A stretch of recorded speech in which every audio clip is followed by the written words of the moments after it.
آج کی اس ویڈیو میں ہم آپ کو بڑی قوموں اور ذاتوں کی بجائے کمیوں کے بارے میں بتائیں گے۔ کمی لوگ راج مزدور کے ساتھ مل کر مکانات کی تعمیر میں مزدوری کیا کرتے تھے۔ ان کی خدمت کی ادائیگی کا نظام لاگ کہلاتا تھا اور لاگی کے نظام میں نائی کی اہمیت بہت ہی زیادہ تھی۔ بال بنانے اور داڑھی موڑنے کے علاوہ نائی کے ذمہ تھا کہ وہ مہمانوں کو تمباکو مہیا کرے اور برہمن یا مولوی کے ساتھ مل کر شادی بیاہ کی نسبت طے کرے۔ شادی کے موقع پر بھی نائیوں کے ذمہ کچھ خاص کام ہوتے تھے، مثلا دلہا دلہن کے کپڑے لے کر آنا اور انہیں تیار کروانا۔ دلہے کو نہلائی دہلائی کا کام بھی مرد نائی کرتا تھا، جبکہ ان کی عورتیں دلہن کے لیے یہ خدمت انجام دیا کرتیں۔ دلہن کی رخصتی کے وقت ان عورتوں میں سے ایک اس کے ساتھ بھی جایا کرتی تھی۔ ان کے اس خصوصی خدمتگار ہونے کی وجہ سے لوگ انہیں راجہ بھی کہہ کر بلاتے تھے تاکہ انہیں اپنا آپ عزت دار لگے۔ دیہاتوں میں سرجری کا کام بھی یہی نائی لوگ سر انجام دیا کرتے تھے۔ ایک نائی کی حیثیت دیہات میں دھوبی کے برابر جبکہ لوہار سے نیچے ہوتی تھی۔ اس سماجی نظام میں چوڑے سب سے نیچے ہوتے تھے۔ مسلم دیہات میں نائی مسلم، ہندو دیہات میں نائی ہندو، جبکہ سکھ دیہاتوں میں نائی سکھ ہوتا تھا۔ سکھوں میں نائی کو نہارا کہا جاتا تھا۔ نائیوں کا پیشہ اتنا اہم تھا کہ اس نے ایک مضبوط قوم کی شکل اختیار کر لی تھی۔ اہم سماجی موقعوں جیسے بچے کی پیدائش، فوتگی، خوشی غموں، فصلوں کی کاشت یا کٹائی کے دوران ان پیشہ ور کمیوں کو اپنی صلاحیت کے حساب سے کام کرنا ہوتا تھا اور پھر وہ اپنی محنت کے بدلے معاوضہ وصول کیا کرتے، جسے لاگ کہا جاتا تھا۔ کمہاروں کی ذمہ داری ہوتی تھی کہ وہ دیہاتوں میں اینٹ بنانے کا کام کریں اور اپنے گدھوں پر سامان لاد کر انہیں بار برداری کا کام بھی دیا جاتا تھا۔ جو لاہے کپڑے بننے کا کام کرتے تھے، سنارے سونے اور دیگر دانتوں کے زیورات بنانے کا کام کرتے تھے۔ ان تمام کاریگر کمیوں کو سیپداری میں بھی معاوضہ ملتا تھا، جبکہ اگر کسی قسم کی کوئی خصوصی تقریب ہوتی جیسے کہ شادی بیاہ تو یہ لوگ اپنی صلاحیتوں کے مطابق چارپائیاں، پیڑیاں، دروازے، صندوق، جوتے اور زیورات وغیرہ بنانے کا کام کرتے تھے، جس کا ان کو علیحدہ معاوضہ بھی دیا جاتا تھا۔ کمہاروں کے گدھے شادی بیاہ کا سامان اور جہیز ڈھونے کے کام بھی آیا کرتے تھے۔ ماچھیوں کے ذمہ تھا کہ وہ تندور لگائیں اور روٹیاں پکا کر دیں، جبکہ ان کی عورتیں دائی کا کام کیا کرتی تھیں۔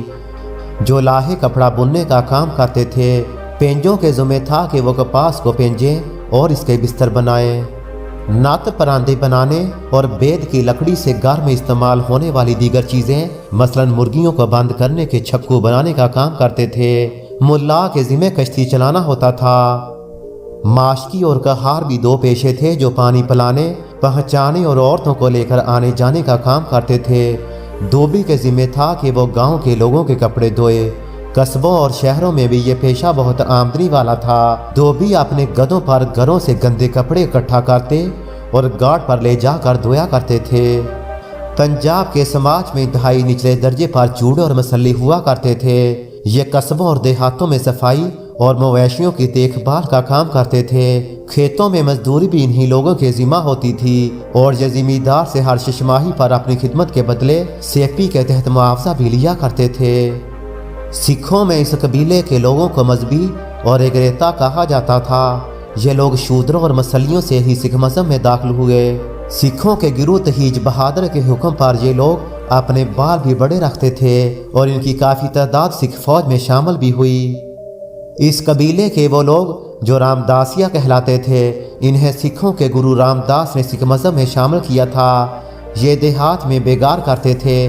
شادی بیاہ پر مہمانوں اور باراتیوں کا سامان اٹھا کر ایک جگہ سے دوسری جگہ لے جانے کا کام بھی ان کے ذمہ ہوتا تھا۔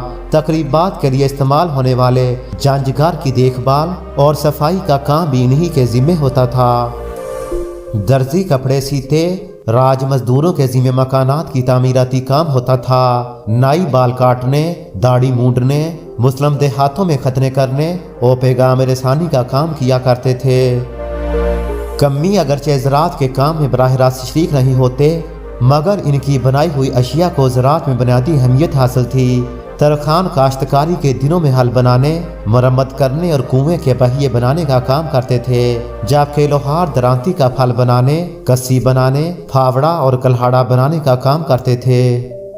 फसल की कटाई के मौका पर हर कम्मी जिमींदार से अपनी सेफ वसूल किया करता था, जो कि मजमूई पैदावार का 15 से 20% तक बन जाता था। मेरासियों और बांडों को भी इंतहाई जिम्मेदारी सौंपी गई थी। ये लोग बड़ों और छोटों के लिए तफरीह का सामान पैदा करते। यही लोग गुलकारी, नकाली, बांडपन और नस्ब भी याद रखा करते।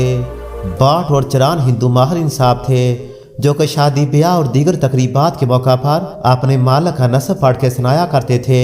असल में तो इन्हें ब्राह्मणों और राजपूतों के सिलसिला नस्ब याद रखने का काम सौंपा गया था। ताहम पंजाब के देहात में लोग जाटों के हसब नस्ब को भी याद रखते थे।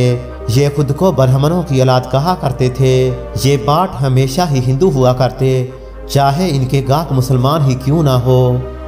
डोम और मेरासी भी बाटों की तरह हसब नस्ब याद रखते थे, मगर इनको मौसीकारी या गुलकारी पर ज़्यादा अबूर हासिल ना था। ये बहुत चालाक, होशियार और ज़हीन होते थे। इनकी याददाश्त भी काफ़ी ज़्यादा अच्छी होती थी। इनके पास हर वक्त लतीफ़ा या मज़ाहिया फ़िक्रा तैयार होता था, जिसके ज़रिए ये लोगों को हंसाया करते थे।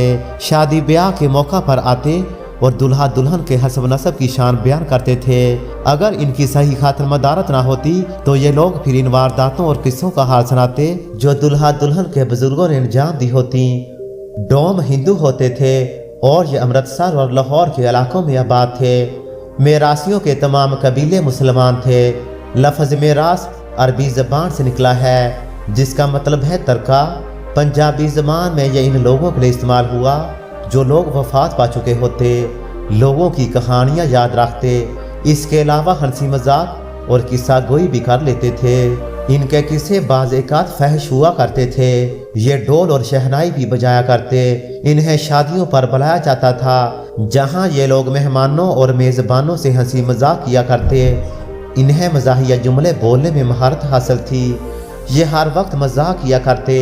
इनकी औरतें जो डोमिनियाँ या मेरासन कहलाती थीं, वो भी इस महारत में किसी तौर पर कम नहीं थी।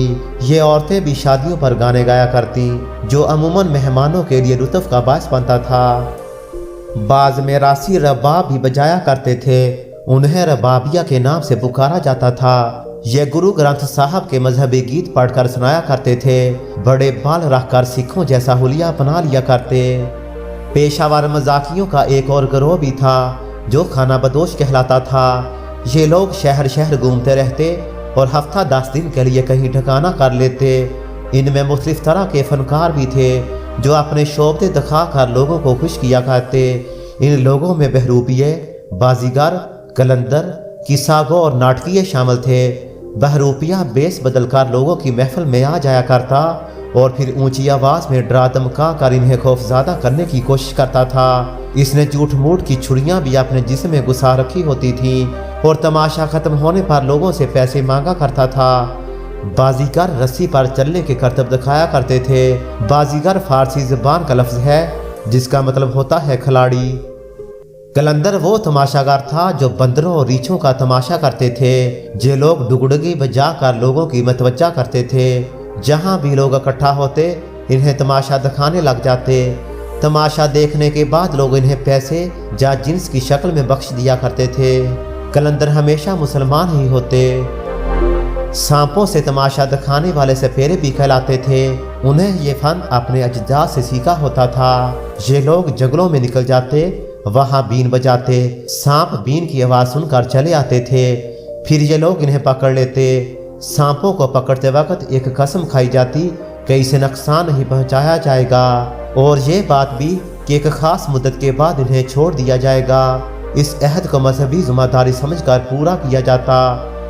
सपेरे अपने आप को सांपों के जहर का आदी बनाने के लिए एक ख़ास किस्म की जड़ी बूटी भी खाते, जिसका नाम अपने कबीले से बाहर किसी को भी नहीं बताया जाता। ये लोग बीन बजाकर अपने कोबरा सांप को नचवाते और लोगों को तफरीह भी फराहम किया करते।